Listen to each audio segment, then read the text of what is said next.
الحمدللہ رب العالمین والصلاة والسلام علی سید الانبیاء والمرسلین اما بعد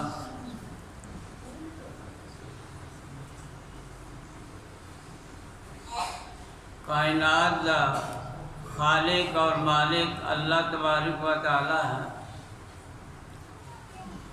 دن اور رات کا نظام بھی اللہ تبارک و تعالی نے بنایا ہے، لیکن کچھ نو اللہ تبارک و تعالی نے دوسریاں تو فضیلت اور درجہ عطا کیتا ہے۔ نبی صلی اللہ علیہ وسلم نے ارشاد فرمایا کہ ہفتے کے دنوں وچوں جمعے کا دن افضل ہے، اور راتاں وچوں نبی صلی اللہ علیہ وسلم نے فرمایا کہ لیلۃ القدر افضل ہے، جو اسے رمضان المبارک کے آخری عشرے کے اندر جدی آمد کی توقع ہے۔ اور کتابیں اللہ تبارک و تعالی نے قرآن مجید نو سب تو زیادہ افضل بنایا، اور قرآن مجید چوں سب تو زیادہ افضل جو آیت ہے وہ ہے آیت الکرسی۔ نبی صلی اللہ علیہ وسلم دے صحابی نے ابی بن کعب رضی اللہ تعالی عنہ، انہاں دی کنیت سی ابو المنذر۔ ایک دن نبی صلی اللہ علیہ وسلم فرمان لگے کہ اے ابو المنذر، قرآن مجید دی سب تو افضل آیت کون سی ہے؟ فرمان لگے اللہ و رسولہ عالم، کہ اللہ اور اس کا رسول ہی زیادہ جانتے ہیں۔ پھر آپ نے یہی سوال کیا تو ابی بن کعب رضی اللہ تعالیٰ عنہ نے یہی جواب دیا۔ بار بار سوال کرنے پر فرمانے لگے کہ آیت الکرسی اللہ لا الہ الا هو الحی القیوم یہ سب سے افضل آیت ہے۔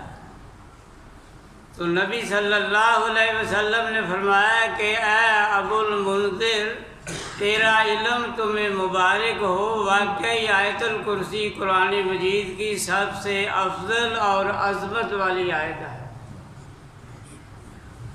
اور اس کا اقرار ابلیس نے بھی کیا تھا۔ ابو ہریرہ رضی اللہ تعالیٰ عنہ ارشاد فرماتے ہیں کہ نبی صلی اللہ علیہ وسلم نے مجھے رمضان المبارک کے صدقے کی کھجوریں تھی اس کا محافظ مقرر کیا۔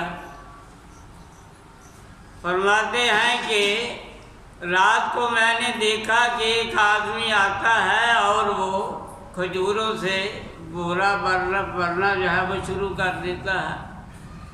میں نے اسے پکڑ لیا، اس نے اپنی غربت کا اظہار کیا تو میں نے اسے چھوڑ دیا۔ صبح ہوئی تو نبی صلی اللہ علیہ وسلم فرمانے لگے کہ اے ابو ہریرہ رضی اللہ تعالیٰ عنہ، تیرے چور کا کیا بنا؟ میں نے کہا اللہ کے رسول صلی اللہ علیہ وسلم، اس نے مجھے غربت کا واسطہ دیا تھا تو میں نے اسے چھوڑ دیا۔ آپ نے فرمایا کہ تیرا وہ چور آج پھر آئے گا۔ فرماتے ہیں کہ دوسری رات بھی آیا، میں نے اسے پکڑ لیا، لیکن پھر اس نے واویلا کیا اپنے غریب ہونے کا، پھر میں نے چھوڑ دیا۔ تو پھر نبی صلی اللہ علیہ وسلم نے دوسرے دن بھی فرمایا کہ ابو ہریرہ آج پھر وہ آئے گا۔ تیسری رات بھی جب وہ آیا میں نے اسے پکڑ لیا تو فرماتے ہیں کہ میں نے اصرار کیا کہ آج میں تجھے نہیں چھوڑوں گا، میں ضرور صبح تجھے نبی صلی اللہ علیہ وسلم کی عدالت میں پیش کروں گا۔ تو وہ کہنے لگا آج مجھے چھوڑ دے، میں تجھے ایک ایسی چیز بتاتا ہوں جو تجھے نفع دے گی، فائدہ دے گی۔ ابو ہریرہ رضی اللہ تعالیٰ عنہ چونکہ خیر کے طالب تھے، انہوں نے چھوڑ دیا اور فرمانے لگے آپ بتا کہ وہ میرے فائدے والی چیز کون سی ہے؟ تو وہ کہنے لگا کہ آیت الکرسی، اگر تم یہ پڑھ لو تو اللہ تبارک و تعالیٰ تمہاری بھی حفاظت کرے گا، تمہارے مال کی بھی حفاظت کرے گا۔ صبح ہوئی، جب میں نبی صلی اللہ علیہ وسلم کے پاس حاضر ہوا تو میں نے وہ رات والا سارا واقعہ بیان کیا، تو آپ نے فرمایا کہ ابو ہریرہ جانتے ہو وہ آنے والا چور کون تھا؟ فرمایا کہ نہیں۔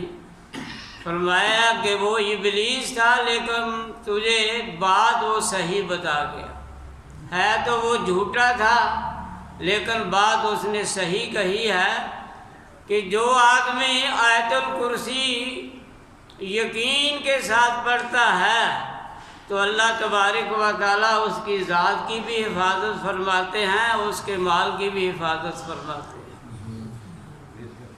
ایک دوسری حدیث میں ہے کہ آپ نے ارشاد فرمایا جو آدمی فرض نماز کے بعد آیت الکرسی پڑھتا ہے اس کے اور اس جنت کے درمیان صرف موت ہی حائل ہے، ادھر اس کی موت ہوگی، ادھر اللہ تبارک و تعالیٰ اس کے لیے جنت کے دروازے کھول دے۔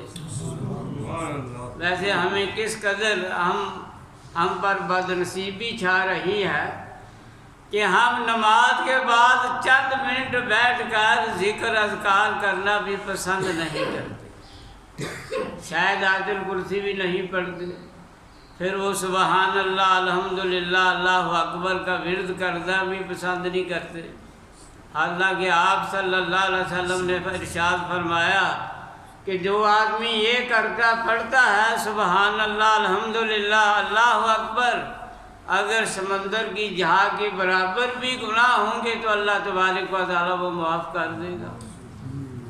پھر ایک تیسری حدیث میں ہے کہ فرض نماز کے بعد جہاں انسان نماز پڑھتا ہے وہیں جتنی دیر وہ بیٹھے گا تو اللہ کے فرشتے اس کے لیے بخشش کی دعا کرتے ہیں، اللہم اغفر لہ وارحمہ، اے اللہ اس آدمی کے گناہ بھی معاف کر دے اور اس پر اپنی رحمت بھی نازل فرما۔ تو یہ وہ چیزیں ہیں اگر ہم نیت سے پڑھیں، یقین سے پڑھیں۔ ہم مسلمان تو ہیں لیکن شاید ہمیں نبی صلی اللہ علیہ وسلم کے فرمان پر اتنا یقین نہیں، ڈاکٹر کے نسخے پر تو ہمیں یقین کر لیتے ہیں لیکن نبی صلی اللہ علیہ وسلم کے نسخے پر ہمیں اتنا یقین نہیں۔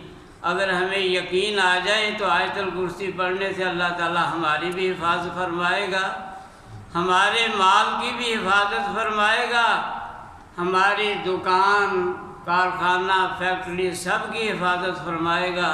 اللہ تبارک و تعالیٰ ہمیں عمل کرنے کی توفیق عطا فرمائے۔